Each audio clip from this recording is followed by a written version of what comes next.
For the amazing grace has allowed a people who face so much to stand and even stand in this day.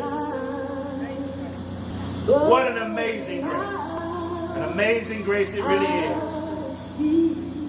Join these mothers. The only company that they have, earth, water, fire,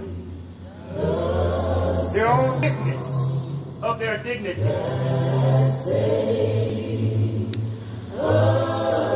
Sometimes the only dignity that a black man can count on was his homegoing service.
For those of you who are able to stand as we pour libations.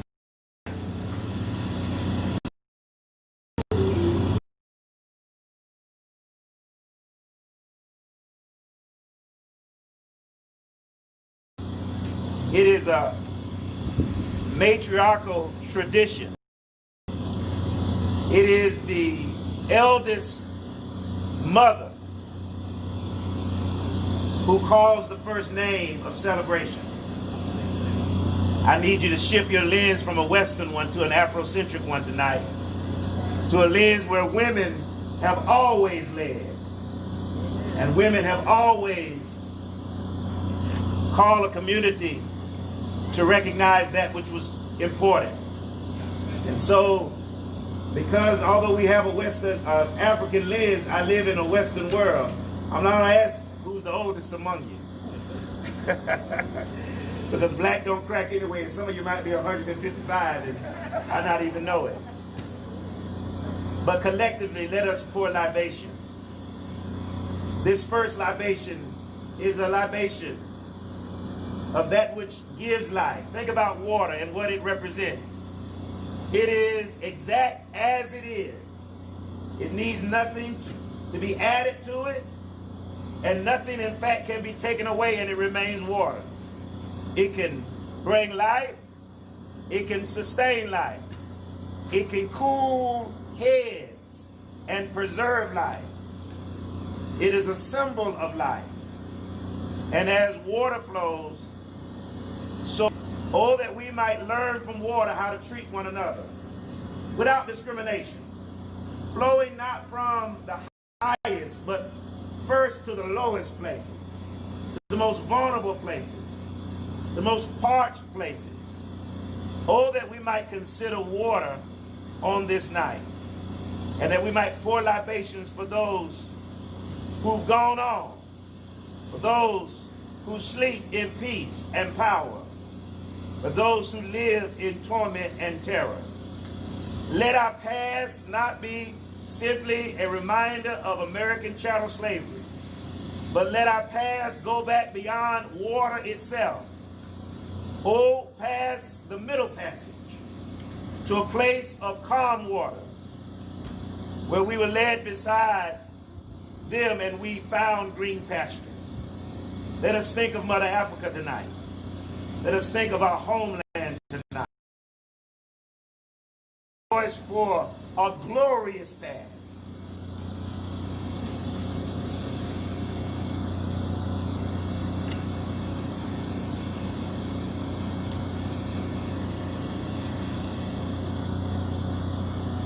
Who calls the first name? I go. As each name is called, we bear witness by I go, and your response is I share. And each name is called, we will pour some water until we. Who calls the first name?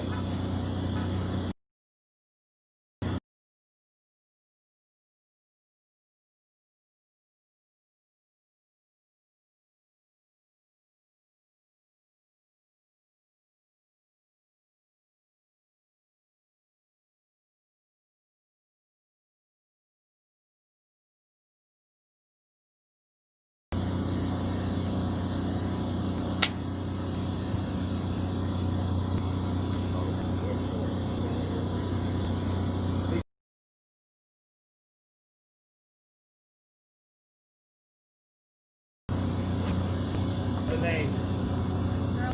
Shirley Chisholm. Sojourner Cruz. Mahalia Jackson. Madam C.J. Walker. Madam C.J. Walker.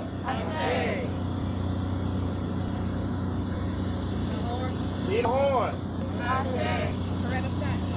Coretta Scott King. Maya Angelou. Francis Parker. Francis Parker.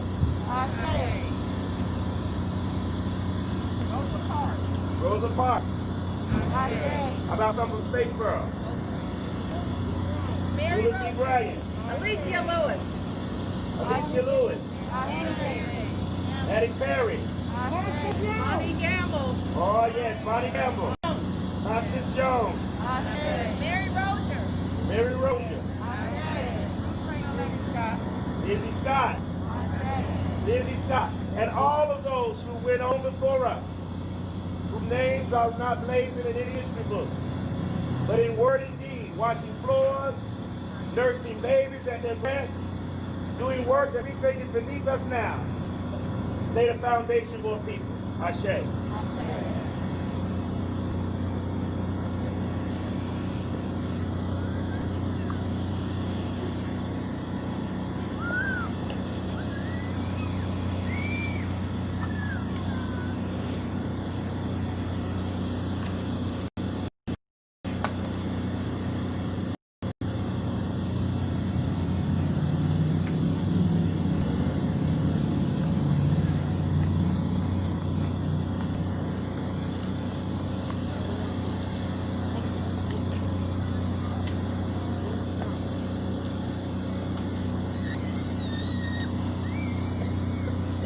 Statesboro family.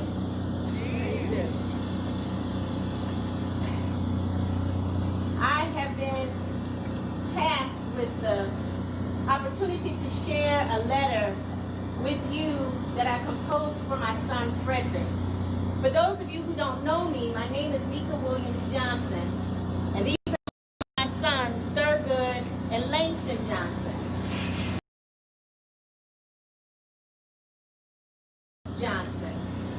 And in a period of time, I lived in the fall because we buried Frederick after he was 6 months old. And I'd like to take a point of personal privilege to tell every one of you who have helped me through that time, thank you. Thank you. Thank you. My community reached me in Statesboro. You made me proud. But I'd like to share with you some of the angst, some of the issues that families go through when they have to bury a loved one. Dear Frederick, my Frederick, you are a blessing, and your memories I will treasure. You are greatest loss, where I felt complete and utter failure. The only hope I could find was in my prayer to my Savior. And oh boy, I prayed. Help me, God. The pierce of this pain is unending. The burden is too heavy. I am incapable to bear. My arms are empty. My heart is full. I have life, but I'm not living. Do you even hear me, God? Are you even there? And become independent, make his own decisions, and find his way. Did I ask too much? Was that too much for a mother to ask? My friend, I will never know, but I am clearly aware.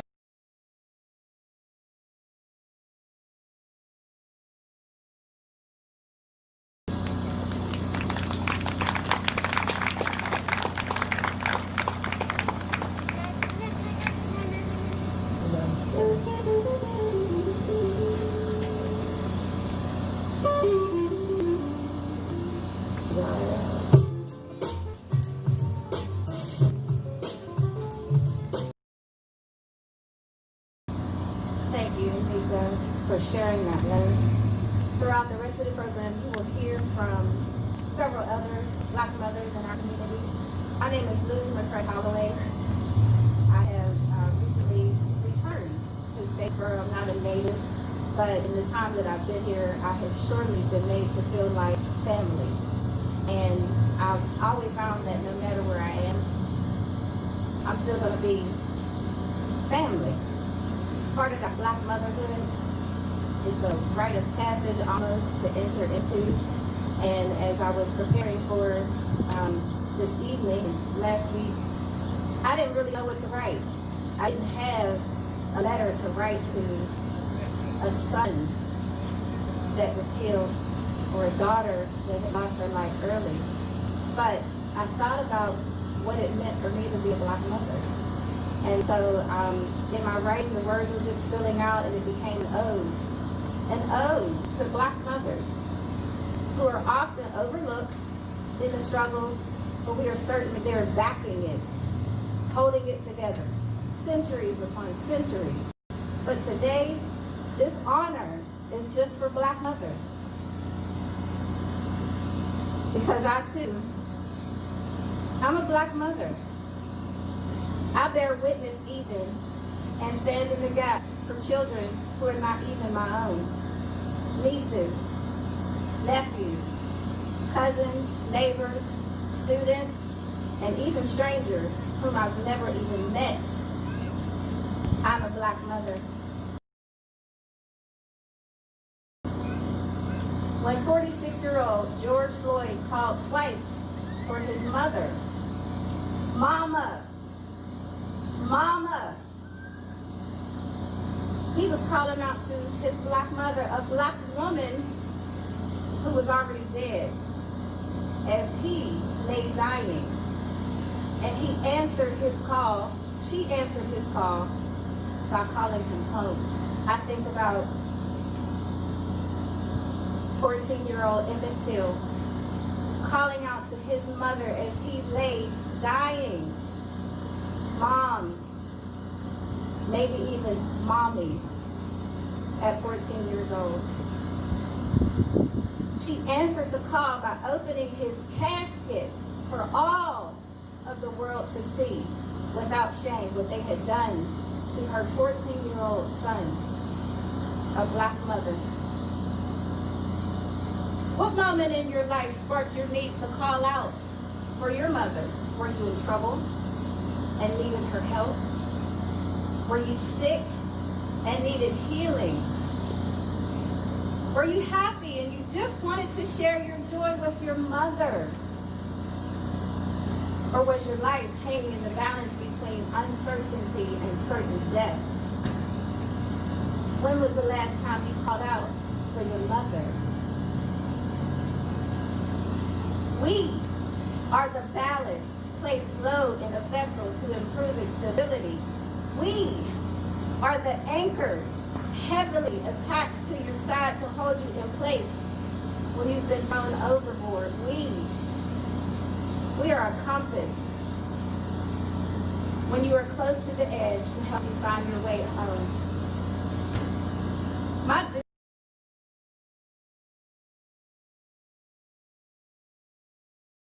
And all the supplications, all the side deals that I humbly begged of my God when black children cross streets, or when they play in parks, or when they buy cigarettes, or when they eat Skittles, or when they do anything at all while just being black. I was made sacred by the need to protect black people against all the people who think they hold dominion over black lives. They matter. I'm a black mother. It's my sacred charge. And I answered that call to this divine sisterhood at 22 years old. And here, 22 years later, my daughter is answering that same call to become a black mother, to enter into that divine sisterhood. I remember the emotions I went through when I found out that I was going to become a mother. Emotions to this day. I'm happy. I'm excited. Sometimes I'm in a state of complete bliss. I have hope. I experience love. And at the same time, fear, dread, worry, nausea, anxiety. Sometimes I even go through the 5 stages of grief. I'm in denial. I'm angry. I bargain. I go through depression in hopes of finally reaching acceptance. Hope again. As a black mother, that cycle never stops. I'm happy. I'm worried. I'm breathing. And my daughter's still alive. You know what I'm talking about. They walk out the door and you're scared. Not just that they're going to be killed, but of anything. Our worst fear is that our children will pass on before we do. As a mother, can you imagine every day? Sometimes my hands shake. I can't breathe. I get sweaty palms. I have nightmares. And she's perfectly fine because I'm a mother. That feeling never goes away. And I can only imagine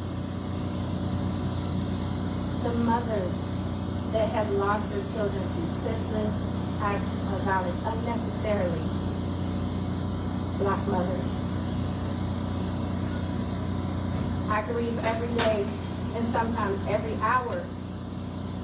And in this day and age, it's a must. She can't stand it. Mom, this is not necessary. You know you don't have to talk to me every day, but I do. Because I have to see her face. And just by seeing her face, I know what's going on. I know when she's happy. I know when she's scared. I know when she's worried. I just need to see her face, y'all. Her face. And I saw George Floyd's face pressed to the ground. A face that only a mother could love a black mother. Because a black mother is not paralyzed with fear when she sees a black face. A black mother does not lock her car doors or clutch her purse or run in the opposite direction or follow it around the store when she sees a black face. A black mother both grieves and loves when she sees her black face, her black child whom she gave birth to. For she knows for the rest of his black life, matters will be hated and mocked and ridiculed and even killed because of the melanin so preciously woven into its DNA. It's my sacred charge to be a black mother.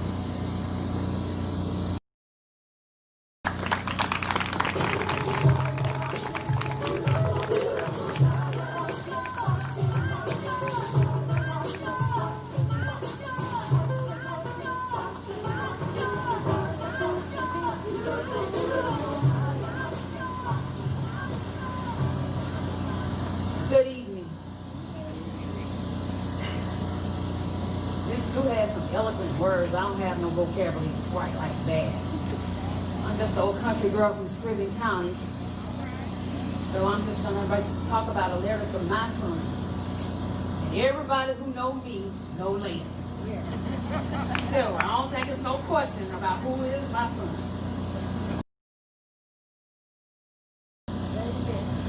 Landon? Come up here. Walk faster, son.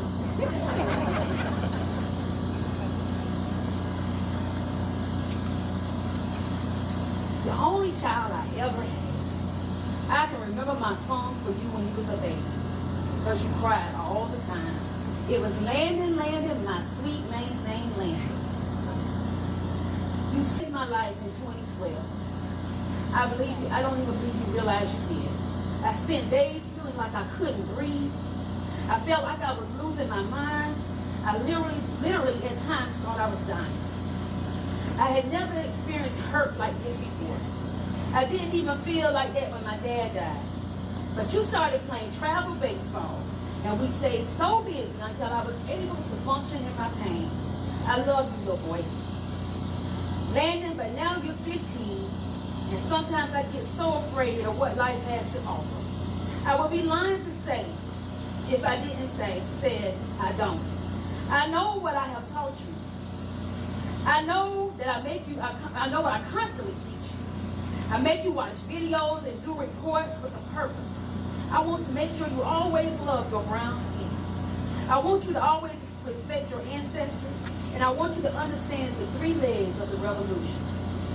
Landing in the mornings when I lay you down and wrap the prayer cloth around you, as you lay down, I wrap the prayer cloth around you, and I pray over you and do morning affirmations. I'm determined to be a part of your peace. Landon, but as I hear you talk about driving, my heart hurts a little. I know you're one of the sweetest people I've ever met, but I'm afraid of what the world may see. You're almost 6 feet tall and 284 pounds. You fit many descriptions. That scares me. But I promise you, when the world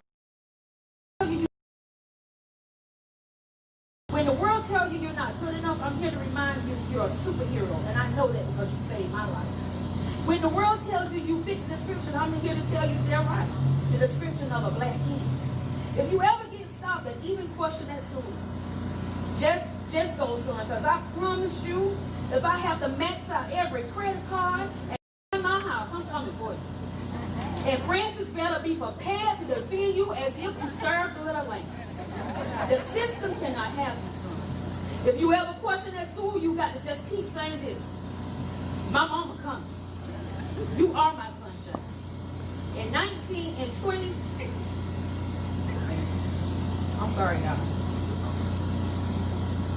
In 2017, I wrote a pledge to Landon, and it still holds today. As I watch you sleep at night, Landon, I thought to myself the things I pledged to you. I pledged to be your biggest fan. I pledged to teach you about credit and owning a business. I pledged to encourage you to work hard and be nothing is free. I pledged you to teach you about soul ties. It's so important to include the right people in your circle. If they don't motivate you, then you don't need them. Even a gym partner should motivate you. I pledge to be a parent. Never will I ever go alone and get alone. I pledge to listen and give the best advice possible.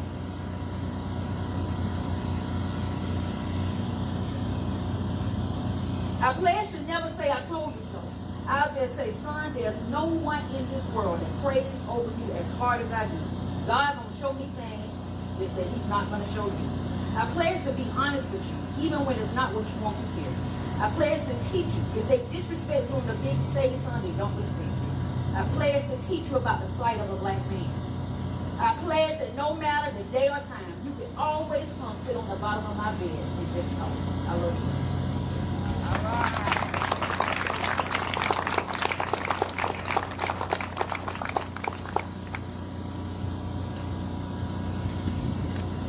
In this order, we'll have Jean Owens, and then Decolia Andrews, Wanda Parrish, and Tashina White.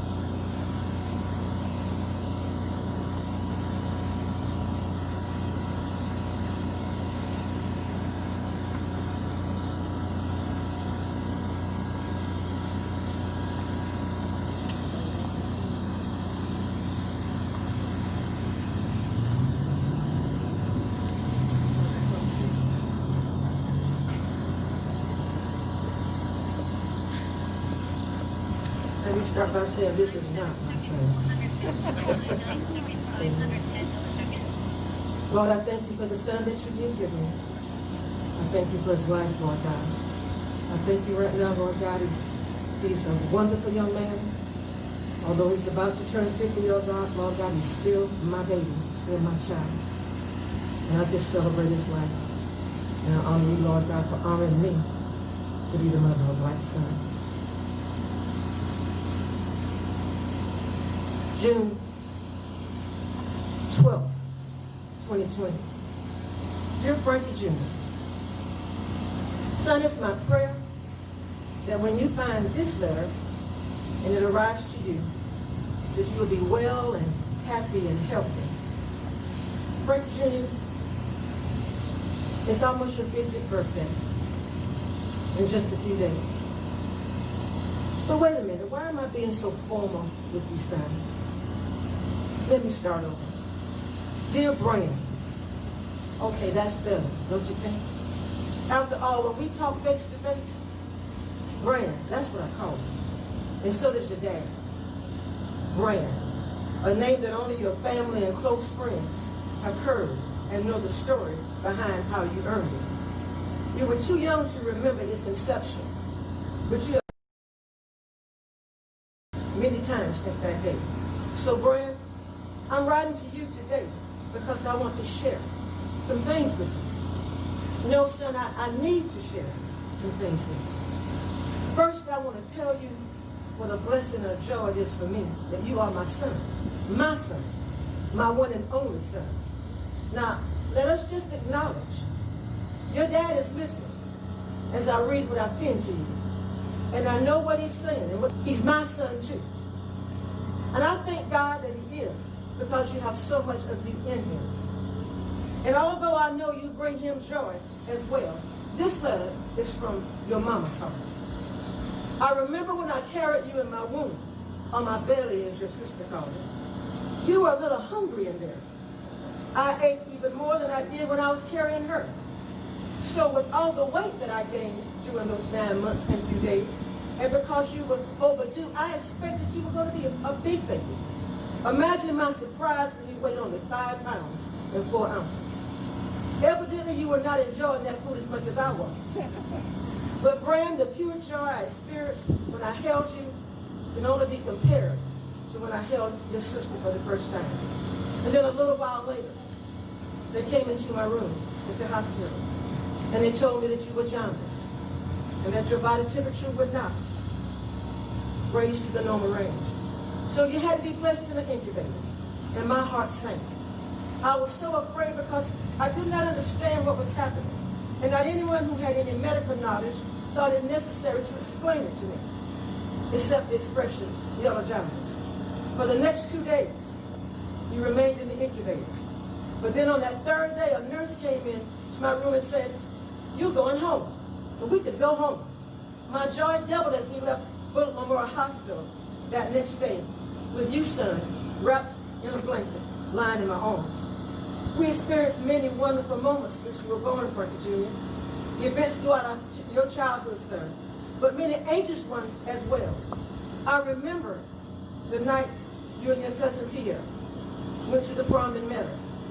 And I'm certain you remember it also.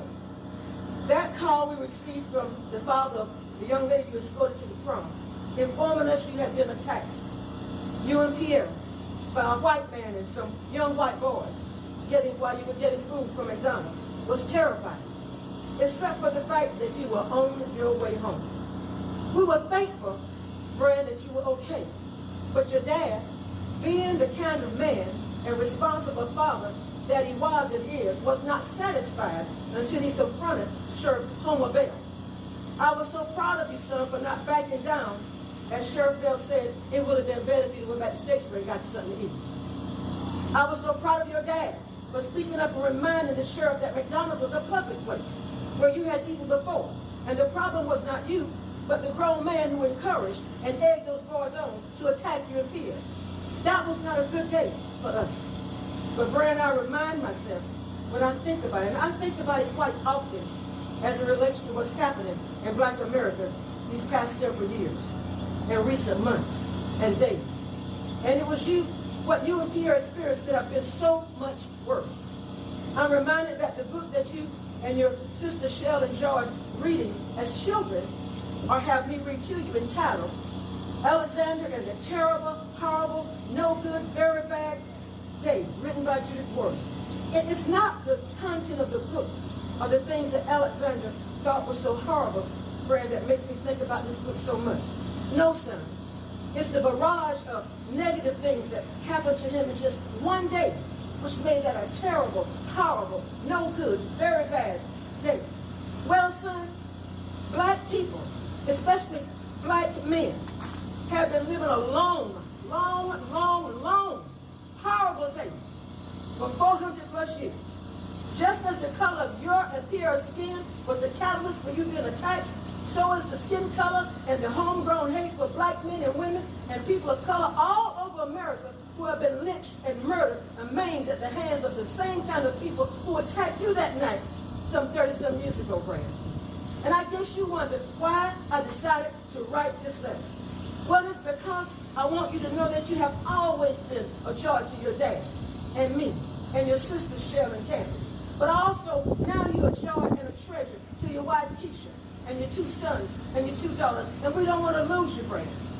But I write also to remind you to stay woke, sir. Stay woke. Be cautious in these treacherous but predictable times. And I say predictable times because we know what can and most likely will happen. At the same time, I remind you of what you already know. And that is this. Unless and until the anticipated but not yet realized change that we as Black people in America are feeling right now. And that we can even almost smell right now happening around us until that paradigm shift, that change, that shift in the hearts and the overflow of love from our white brothers and sisters has been made manifest in their hearts and actions. And it's not only written in the books of law, Brand, all over these United States, but it is evident within the justice system as well. You, my Black man-child, and your children, godchildren, nieces, and nephews, my 4 male grandchildren, are not safe. You are not safe. The only place you are safe is in your mama's heart, your daddy's prayers, and in the love of Jesus. Black lives matter, Brand. Black lives matter. Therefore, your life matters, especially to your mom, your dad, your God, and your family. And I thank God for you all 50 years. I love you, Mama.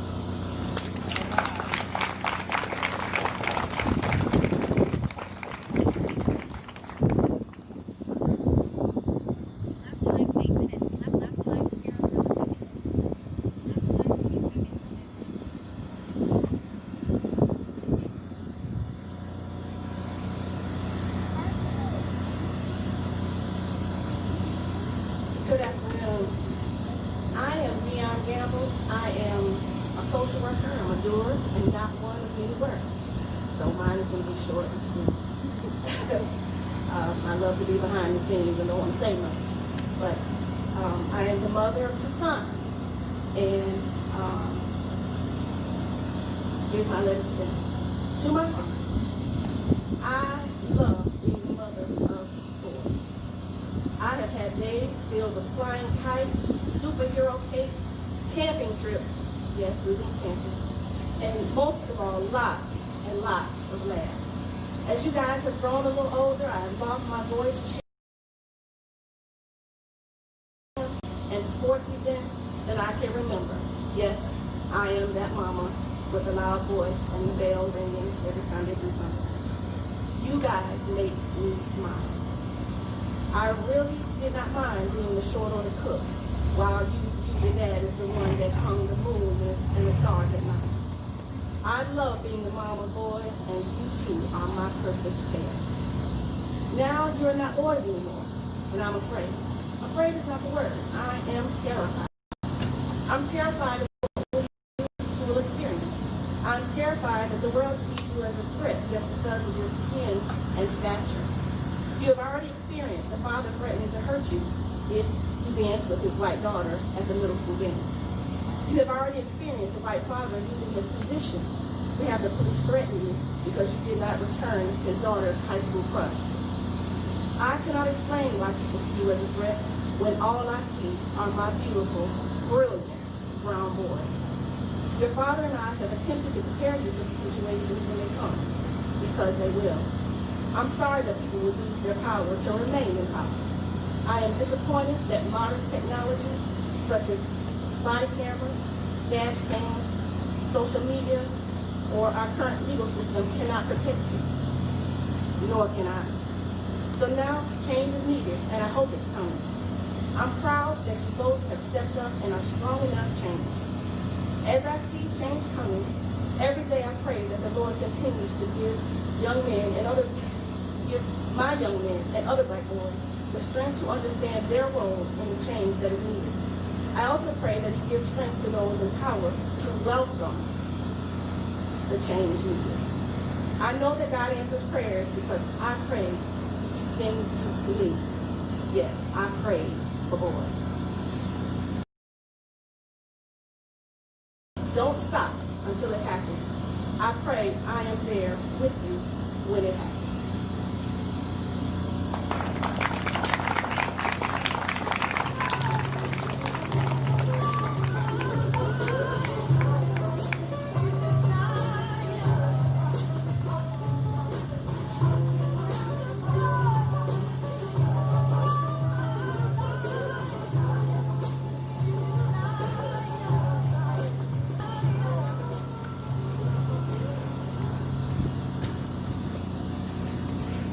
Good afternoon. My name is Jacobia Andrews, and I am the mother of 2 children, 6 and 11. Dear big girl and little man, where to begin? At the writing of this letter, there is a shift that is being displayed through every technological medium known to man. People are protesting and openly having conversations about race, similar to the conversations we have had about hair differences, but on a more advanced scale, at least for some. So maybe this is where I start, with a confession. When I look at both of you, I see myself in your father. I see where my concern every time your father leaves the house will be shifted to a concern every time you leave the house, and I hate it. I know the kind of children you are, how you're being raised, but I'm also keenly aware of the world, a world of contradictions to itself and God, a world with an ongoing heart issue, a world where I want to see you as being smart, fun-loving, playful, resourceful, and creative kids that you are. A few weeks ago, while eating dinner, the news was on. An aerial shot of one of the many protests filled the TV. A little man, you asked the innocent question of, what do the signs say? As I quickly scanned the crowds of signs, reading them silently in my head, say their names, I Can't Breathe, and Black Lives Matter. I told you about the last sign I saw, which read, No Justice, No Peace. You looked at me hesitantly, and I proceeded to familiarize you with the concept we've discussed many times before of how doing wrong affects everyone. I went on to state that right now, many people are speaking out about a wrong committed. You seemed satisfied and continued with your dinner. Later, I saw a quote attributed to the actor Will Smith, in which he said,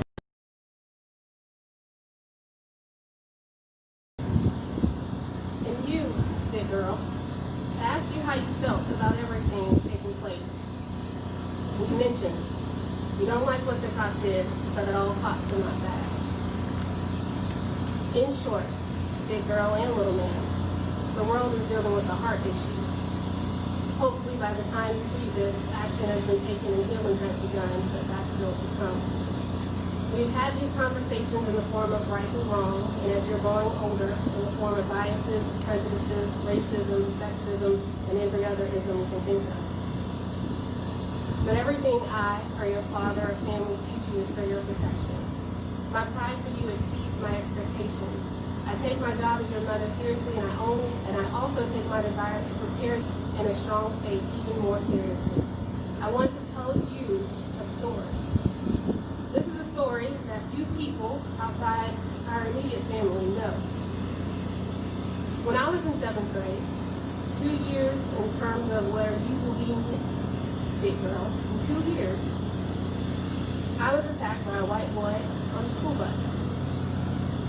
I don't remember why or what reason, but he decided I was the target. There were only 2 people on the bus, him and me. 3 people if you count the bus driver, who was speeding to get him home because, lo and behold, I was the last stop. From an outsider's perspective, nothing about this situation was fair. He was bigger, older, heavier, a male, and unprovoked. He attacked, and all I could think to do was make the fight bigger. I grabbed my tin lunchbox and I swung, and swung, and swung, making contact with each swing until the only thing that remained in my hand was the handle, and he backed down, and the blood on his face. As you continue to grow, there will be situations in your life that will be unfair. Some we've already tackled. But what I want you to do is remember that you can level the playing field. It will not happen.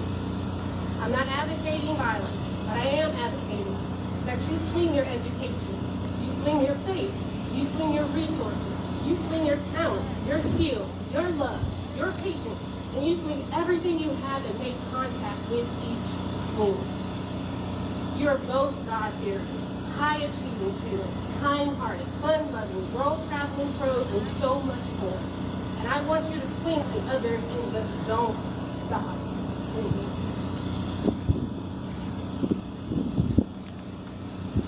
That's why I'm part of you. That's why I want more of you. That's why I refuse to let you quit on yourself. Because you will always have to be more, do more, and work more. So when I started this letter, big girl, little man, I told you there's currently a shift taking place on every technological medium known to me. My hope is by the time you're able to fully grasp the depths of this letter, a sustained shift in open conversations about race and social injustices will have taken place, and you'll be doing your part to keep it moving forever. And love, your mother.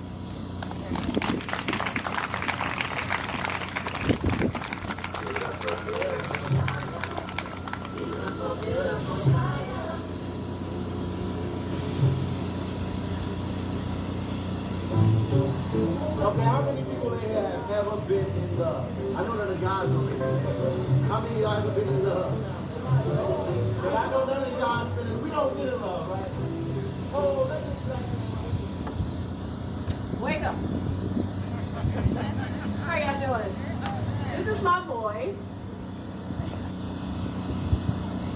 Listen, he's taking this pandemic seriously. He's at home, chilling in his room. I was like, hey, you gonna go to the, to the thing with me today? Because I'm gonna read you a letter. Well, last Friday is what I asked him. He looked at me like, I ain't going nowhere else. I ain't going there either. Okay. So he is, he's a great kid. That was in 2018. He's currently 19. He turns 20 next month. So, I'm in that, we're together. We in that stage where he's driving and, but thank God we have gotten stopped once, but no issues. Just a but anyway, so I read this letter to him last Friday before we got canceled, since I knew he wasn't going to come. And it was much more, it's real short, like you, Dion, real short. But we both kind of cried and hugged, and so hopefully I won't get emotional today. My name is Wanda Parrish. I'm currently at York County Middle School up in Statesboro, Georgia. And yeah, getting ready to go into year 26 in education. And this is my letter to my son, my prince, my hope for tomorrow.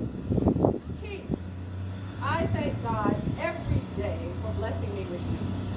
He's my only child. He's the one kid. You are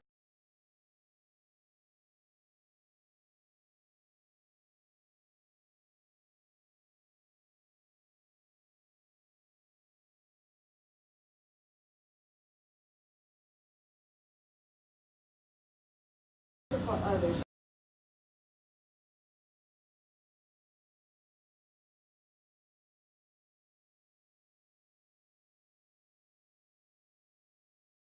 You have developed your own goals.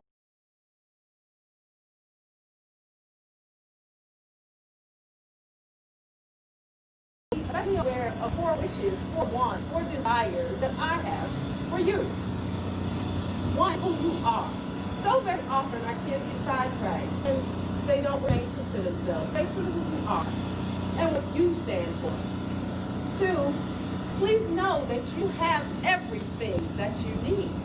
Nothing needs to be added. Nothing needs to be taken away. 3, live. Live. Live. Go where you want to go. Do what you want to do. Be who you want to be. And don't do these things having any fear. We cannot allow what is happening in the world to shut our boys or girls down. So let them live. Let them travel after the pandemic. Let them do all of the things that they dream to do. And 4, love. Now, I haven't had a whole lot of luck with that, but I want him to love, give love to others freely. Don't hold back. Don't save your breath. Loving any man, woman, boy, girl, child, love. Finally, please know that I love you today and every day.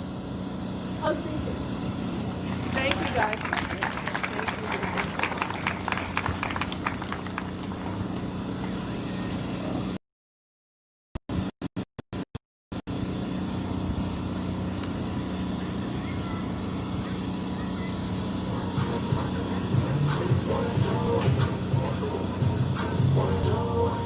Thank you, Wanda, for sharing. Thank you to all of the mothers who shared up to this point. We pour our second libation for the living, for those who are with us. And in a real sense, I'm grateful for the women who convened and inspired this program. Frustrated that the only time we see black mothers, the only time the world stops to witness with black mothers is when they're crying over their babies in caskets. So today, we wanted an opportunity for mothers to express their love in the public square to their children who are with them. And so I'm grateful for that. And so, Wanda, I think about every mile you have to drive that is unnecessary for you to be a principal because you couldn't find a job where we grew up. I'm looking back at you, Dr. White. I know you're home, but I sure wish you were here in Bullock County. A libation to the living.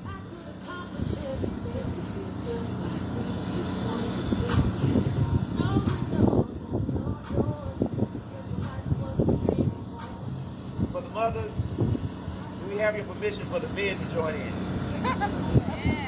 Thank you. For the mayor, would you give us the first libation? Yes.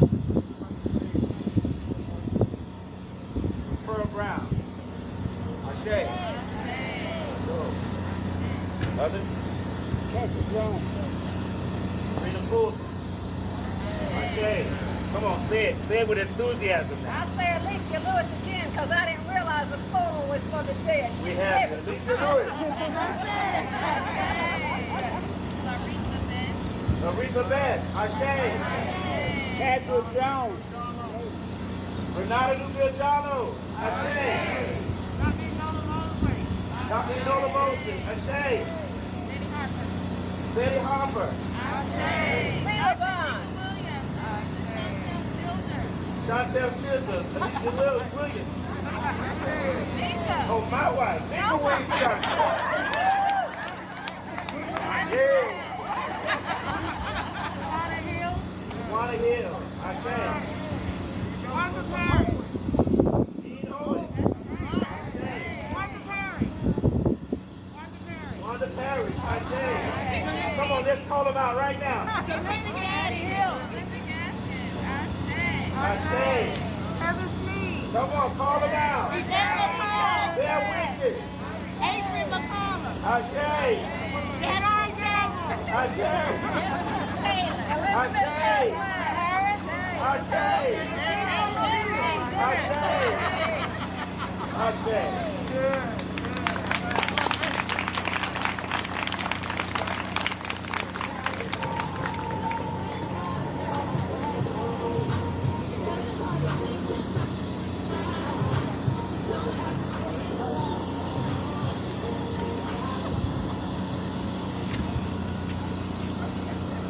Good evening, Statesboro. Good evening. I am Tashina Canty White, and these are my sons, Trenton and Tyler White.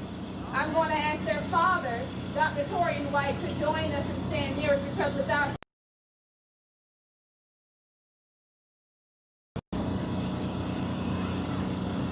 I stand before you today, the daughter of who I call royalty. A daughter raised by strong people in my life, but to recognize the women in my life, Cynthia Canty, Mary Rozier, Annie Mae Canty, and Agnes Holland. These strong pillars set the example for who I am today, and I pray that I am meeting at least a portion of their standards for my sons today. To my kings, Tyler and Trenton, before I birthed you, I prayed for you. I prayed that you would make it here safe and healthy. I couldn't wait to see your wide smiles and touch your kinky hair and hear your melodious cries. I couldn't wait to teach you the basics as soon as I knew I had your attention. I prayed over and prepared your rooms with books and videos and toys that would educate your mind and help to cultivate the genius that you are. My deepest desires were for you to meet the royalty from whom you descend. That's right, your grandparents and your great-grandparents. They prayed for you. I wanted you to meet those kings and queens who faced unbearable adversity, yet held their heads high and still managed to pass on the cadence of royalty to which we sing and march today. Yes, my sons, I prayed for you. Now, I thank God you're here. I praise God that your smiles are contagious and give my heart its pulse. Your hair is somewhere between velvet and plush. You blow my mind with your intellect, your logic, and your reasoning. Your voice is joyous and strong.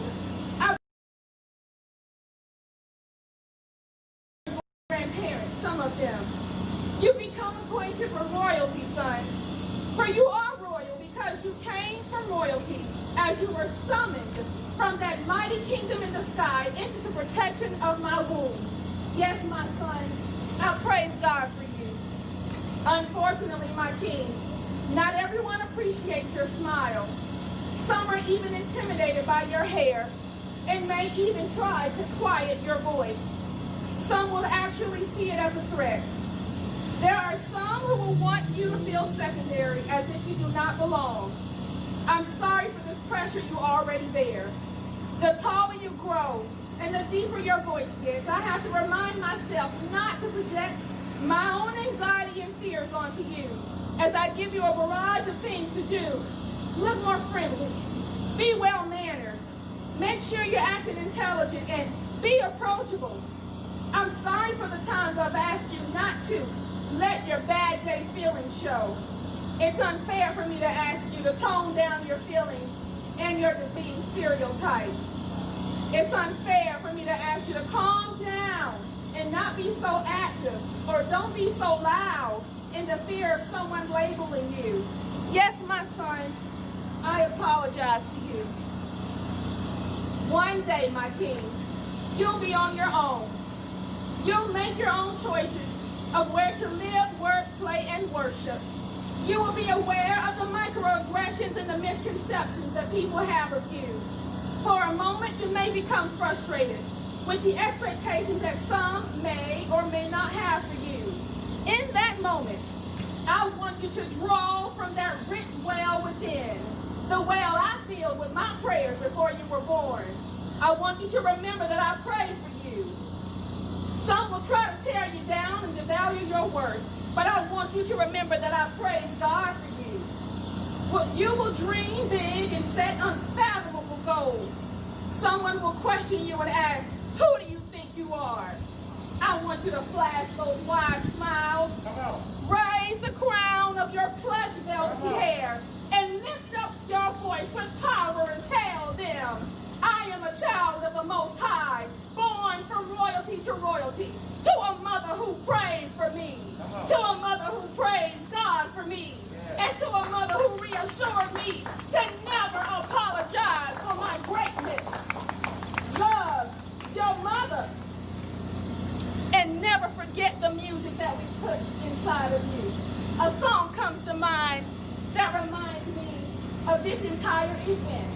Always remember, my mother prayed for me, had me on her mind, took the time and prayed for me. I'm so glad she prayed.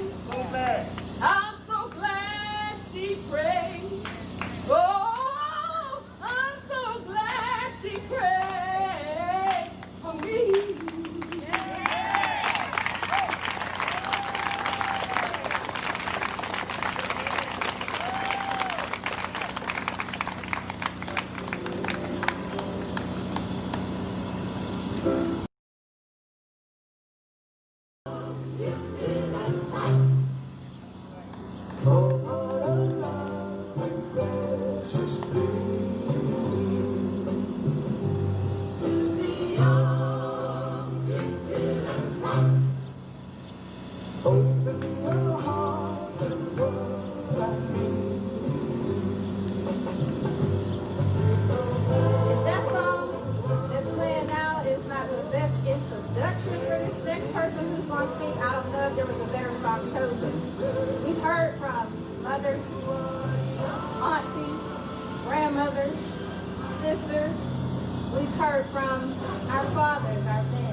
Ms. Boone, he's fine.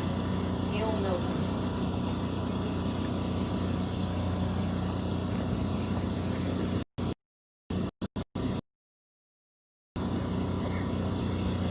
You have the right to remain silent. Anything that you say or do will not matter at this point because your skin color has already confessed to the crime. You have the right to an attorney who will try his best to see that justice is served in the jury of our peers, aka our attorneys, and who will have you outmatched 12-1.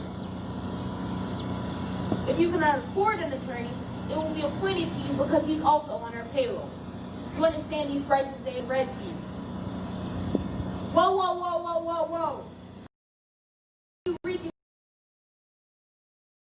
for your 38 caliber inhaler. Don't move. Stop breathing. You're pumping up your chest. I feel threatened. Is that a weapon? Lay down. Face ground. Pow. Oops, I did it again. I'm a pop star. No, I'm a cop star. When I get back to the precinct, I'll be a rock star. Platform. I have more black names on trophies than BET award winners. Platform. They're gonna throw me a parade. Platform. They're gonna honor me at the NYPD. Platform. Because when I clap for them, they go to the grave. Black boys' tears fall on deaf white ears. Black mom tears keep graveyard grass green. Black men's bones lead to no convictions. Wake up, black boys. It's time to declare war. I wonder how Trayvon Martin's mom feels, that her son has a household name but not a household body.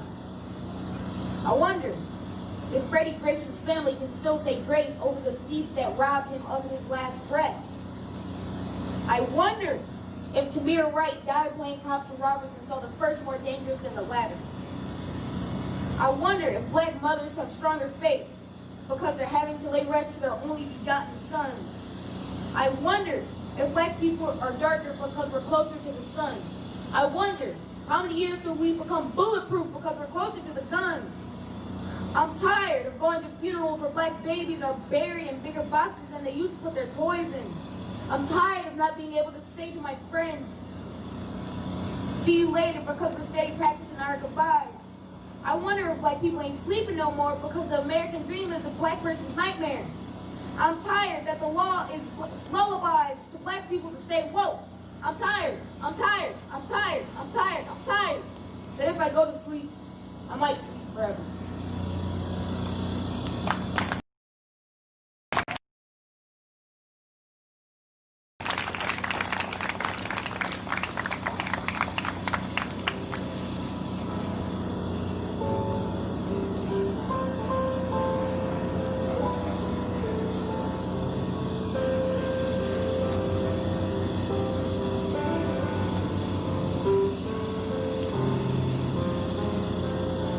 One of the reasons that we have sought to engage in creative protests here in Statesboro is because after we presented our, Statesboro went to work on it. I'll say that again. After we presented our grievances and our demands for redress, Statesboro went to work on it. The reason why other communities are responding differently is because other governments are responding differently. I'm talking to you, Bullock County. I'm talking to you, Bullock County. So while you negotiate for how you can keep that statue on the ground, make no mistake, it's coming down, baby.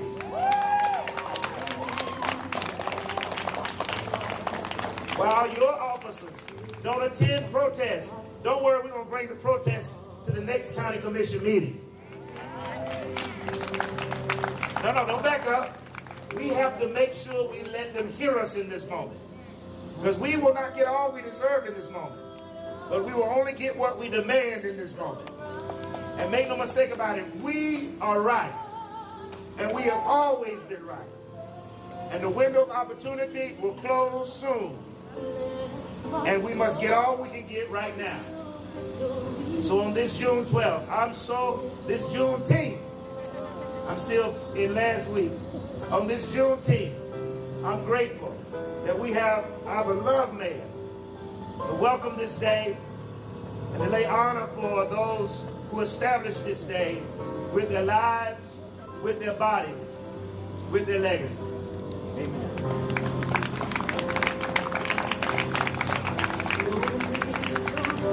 I'm excited to see you guys out here. Can you hear me well?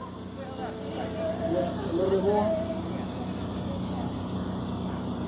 Can you guys hear me now? Okay, good deal. I'm not going to try to take up too much time, but I do kind of want to share some thoughts. And the thought that's really prevalent, and that's on my heart right now to discuss with you guys before I read the resolution, is it's important to know who you are. And it's just as important to know who you are not.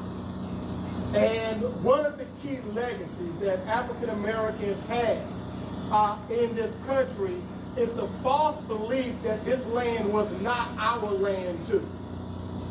If there was any group of people that made this country or worked to make this country what it is, it's those that are the descendants of those Africans that were enslaved for more than 400 years.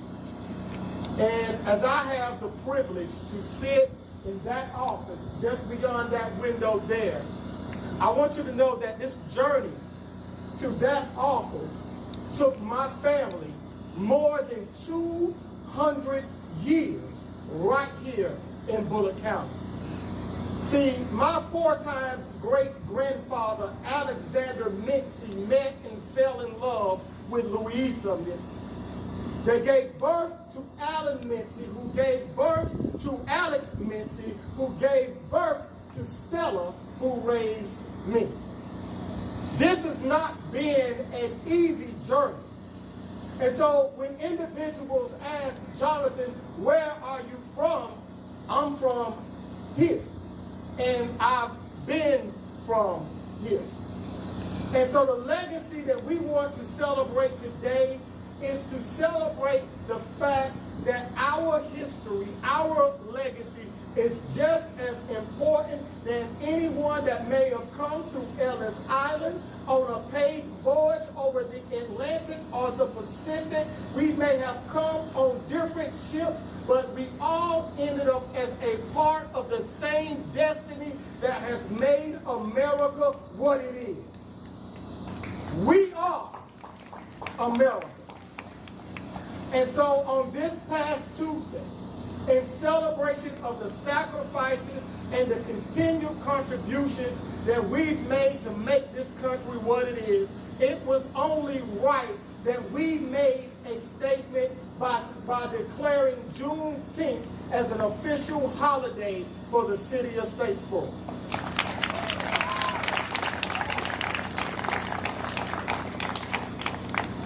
The resolution reads as follows. Resolution of the Mayor and Council of the City of Statesboro designating June 19th as Juneteenth Independence Day. In honor of June 19th, 1865, the day on which news of the end of slavery reached the slaves in the southwestern states.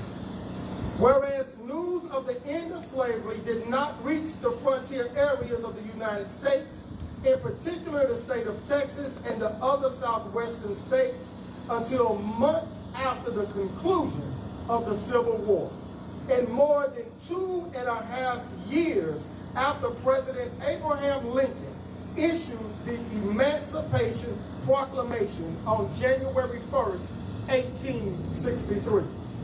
Whereas on June 19, 1865, Union soldiers led by Major General Gordon Granger arrived in Galveston, Texas, with news that the Civil War had ended and the enslaved were free. Whereas African Americans who have been slaves in the Southwest celebrated June 19th, commonly known as Juneteenth Independence Day, as inspiration and encouragement for future generations.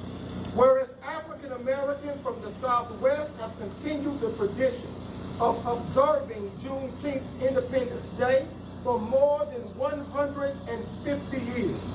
Whereas Juneteenth Independence Day began as a holiday in the state of Texas and is now celebrated in 46 states, including Georgia, and the District of Columbia as a special day of observance in recognition of the emancipation of all slaves in the United States.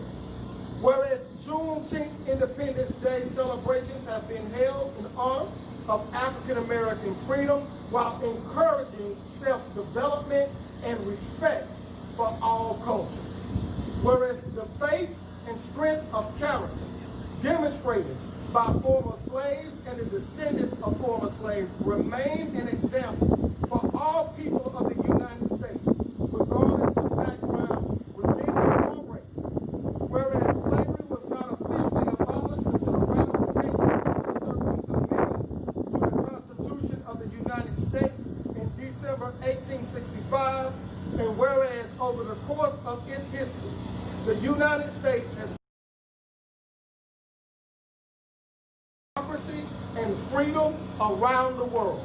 Now therefore it be resolved that the city of Statesboro hereby designates June 19th as Juneteenth Independence Day, recognizes the historical significance of Juneteenth Independence Day to the United States, and supports the continued nationwide celebration of Juneteenth Independence Day to provide an opportunity for states to learn more about the past and to better understand the experience that have shaped the United States.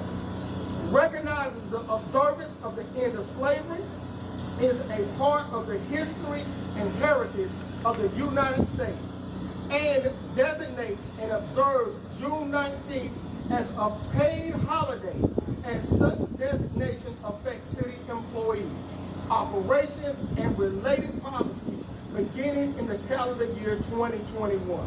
In those years that June 19th falls on Saturday, it shall be observed by the city on June 18th. In those years that June 19th falls on a Sunday, it shall be observed by the city on June 20th. This is a historical movement and a gigantic leap forward for our community. This is our time. This is our time to push our community forward like it has never been pushed before. As we watch on our news, on our news shows and on our TV sets, we are seeing that sweeping change is coming across this nation. And that change must not be missed on Statesboro and Bullitt County. We must rally in front of City Hall, the courthouse, the Bullitt County Annex, and in front of the jail where our sheriff resides. We must continue to fight for righteousness wherever we go, because if one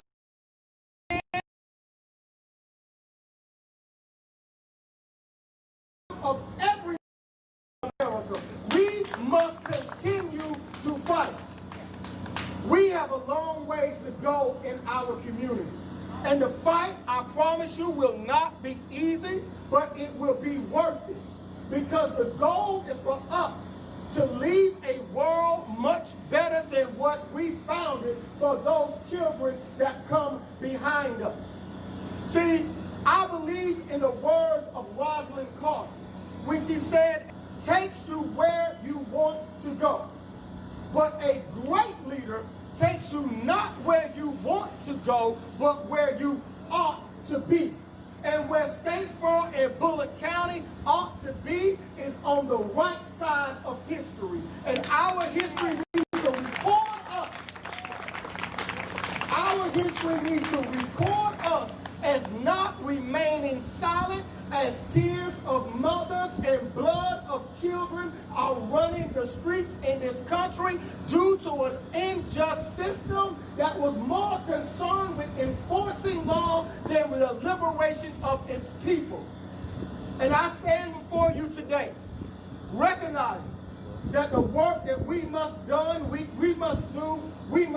it in collaboration with everyone across the board. The freedom of African Americans is just as important as the freedom of our Hispanic brothers and sisters, our white brothers and sisters, our LGBT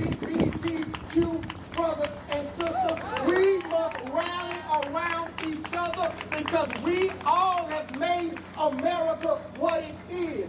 No one group of people made America great.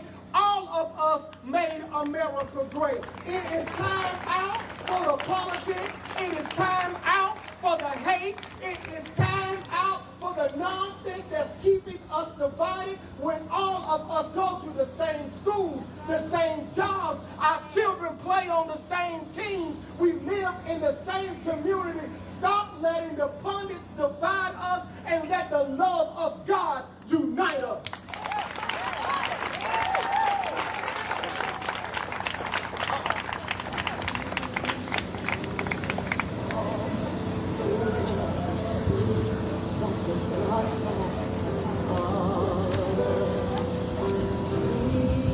And so Zion is walking with our mayor, and this last libation is a libation that only the seers can pour. I said only the seers can pour. They're those who are gifted with a vision to see beyond where we are right now. And it's to this libation, the children unborn, generations yet to be told, that we pour. Mr. Mayor, thank you for sharing your vision.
I just want to say that although we are free, we still have a fight to fight. And we demand justice in all of the institutions here in Statesboro. We demand justice in the school system. We demand justice in the court systems. We demand justice in our churches. We demand justice in every crevice of the city of Statesboro, and I'm happy to serve you on today. So I'm very happy. And you should, if you are a black man or woman, you should be very happy with me, because this song, this saying comes to my mind by Reverend Martin Luther King, free at last, free at last, thank God Almighty, I'm free at last. So that is why my heart radiates with joy on today. So those are my closing remarks. We are in this fight together. We need each and every individual here to fight against the injustices, because black people can't do it alone. We need our white brothers and sisters too. We need y'all in this moment. And I'm supposed to give a prayer, so I'd like for everyone to stand when I pray, because we're petitioning to the